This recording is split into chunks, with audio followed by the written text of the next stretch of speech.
Everyone's talking about a one-person billion-dollar business. It makes great headlines.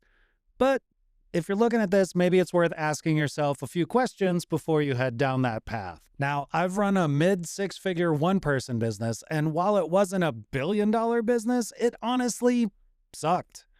And here's what nobody's telling you about the solopreneur AI dream. It's really, really lonely. In my second business, we merged with one of our competitors and we had over 125 employees. I exited that in 2018, took a year off, got super depressed. That's a whole separate topic and video, and then started another business by myself. And it was just lonely. It's not fun. It was stressful. And I ended up changing course and building up a team. And since then, I've never looked back. Now, I don't think I'm the only one that's in this boat. I've talked with many others, and there's a lot of data that shows maybe a one-person business, billion dollars or not, might not be as charming as it sounds. 72% of entrepreneurs are affected by a mental health condition. Entrepreneurs are reported to be 5.5 times more likely to experience loneliness than the general population, particularly if you work from home. And those numbers are when you have a team. Now, when you're solo, you're making every decision alone. There's nobody to brainstorm with, nobody to catch your blind spots, nobody who genuinely cares if the business succeeds besides you. And it's really tough, especially if you do this for years and years. But I get it, right? Like, AI is going to solve all this. You can automate everything. Well, maybe. You can automate a lot. I mean, that's what my business is entirely built upon, teaching people how to automate with AI. And yeah, vibe coding, your ability to go from idea to execution, that is better than ever before, but it still takes skill, and that's a skill you need to build up and practice over time. It's not an overnight thing, especially when you're building a large business. But not only that, if you haven't actually built the systems and the processes in your business that work without automation first, it's usually a waste of time to try to automate them because you haven't worked out the nuance. And if you've ever tried to automate anything in business, you'll realize that nuance is the killer of progress when it comes to automation. If you're the only one, sure, you can move faster, theoretically, for some things, but you're also only single-threaded. But for argument's sake, let's say you successfully get a bunch automated and you have AI agents running your systems without any other team members. Awesome. But what happens when things break? Do you really want to be the one person that's responsible for $1 billion in revenue because OpenAI's API went down again? And instead of spending your days golfing or spending time with your family, you're tweaking prompts and fixing workflows. You're working out that nuance. All right. But maybe the solution is hire contractors when you need help. Cool. Been there, done that, tried that too. And maybe it's just me, but here's what I ran into. Contractors need consistent and constant management. And if you're solo, that's you. They're juggling other clients, probably a lot of other clients, to make their business work. So you really have to stay on top of them. And when you're solo, that's you. And then sometimes contractors go, this is too hard. I don't want to do this anymore. And they disappear when it gets hard.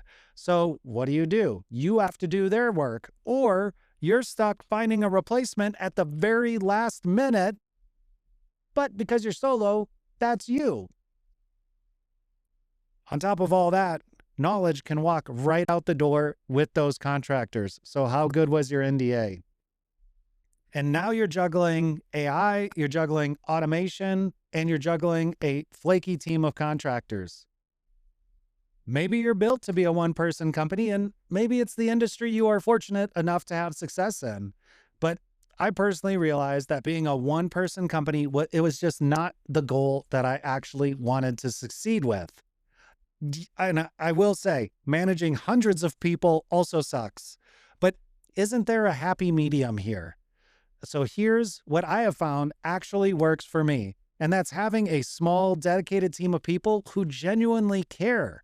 We like each other. We rely on each other. We're building this great stuff together. We brainstorm together.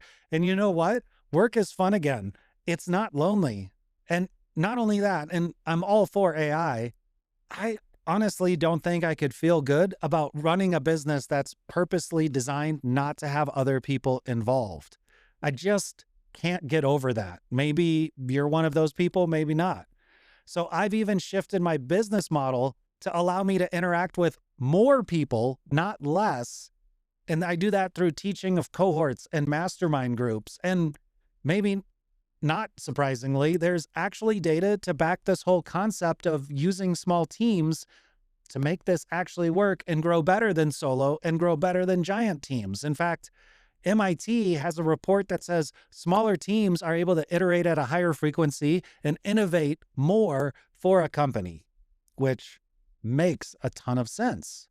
So I dug up some examples on where this works. When Facebook purchased WhatsApp for $19 billion, the company had 32 engineers, not Facebook, WhatsApp, and they had created a platform together that was used by 450 million users.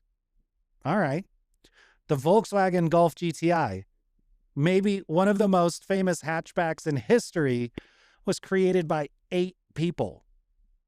And maybe you've heard this story, but in the early days of Amazon, Jeff Bezos instituted what was called a 2-pizza rule. And anytime a team couldn't be fed by 2 pizzas, that meant the team was too big. Here's why I think this all works. In smaller teams, social loafing is prevented. Everybody that contributes and everybody that works on this, it actually matters, and they know it matters. It's really easy to determine when one member fails to pull their weight in a team of 4 compared to a team of 20 or a team of 100. And again, my experience, but your employees, your partners, your teammates, they're going to be far more engaged, far more satisfied with their output when they're in small teams. There's that real ownership over, well, everything because it's a small team. Now, I'm actively growing my 3rd successful business with a few failed attempts in between, but I don't want to be a one-person business. I really want somebody to think with, somebody to brainstorm with. I want resilience when things break, knowing that somebody's got my back when I need a day off, that the knowledge doesn't just live in my brain. Although I will say, RAG-based AI agents with a small team is a beautiful thing. And I really want the ability to actually take a vacation, enjoy family dinners, take a day off, and just think or strategize. I love the idea of shared growth and the feeling of winning together. The dopamine burst that I get, and I think everybody else on the team gets too, when things actually click and there's that awareness that, hey, I might have this weakness, but that's replaced by somebody else's strengths, and we can work together to achieve this. That's what being human is all about.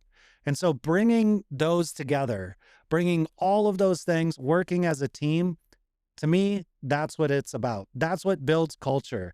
That's what helps create those soft skills. That's what gets us out of our comfort zones and pushes our boundaries. And sometimes it still sucks, but that's business and that's life.